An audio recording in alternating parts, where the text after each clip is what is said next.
Buang na taan ang tauhana ha.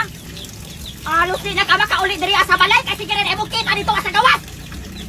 Engman ko nimo, di na gyud na mapanggan nimo uwag kay palaygyat ta lang ta ka. Ay dili ka di sa bayhana ka ha. Pakaulaw ra kasi imong ante na mo nagdamang support sa imong pagpa-eskwela tas ikaw dito na ipon-ipon lang ka sa boarding house ng laki. Wa manggali na nagkahon-ahon nagbisita diri sa balay. Naapay naong anang imong uyab murag naog sigwel. Nag-una ra ng simod.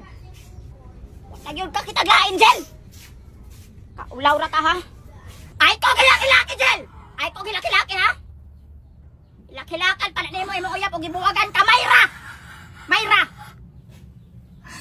Wa ka nag-an-aw anang imuhang uyab na mura manggahin nagbantam. Hastang pangita. Purya saway.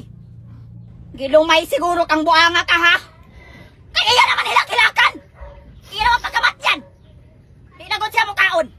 Profile pagkakandila mura kang namat yang buanga ka. Pangutanan ako sa mga tao kinsa namatay sa ato ang panimalay ha. Pakaulaw ra ka. Niagi man sad ko ana sa una pero man ko naghilak-hilak. Ako pa hinoy gihilakan.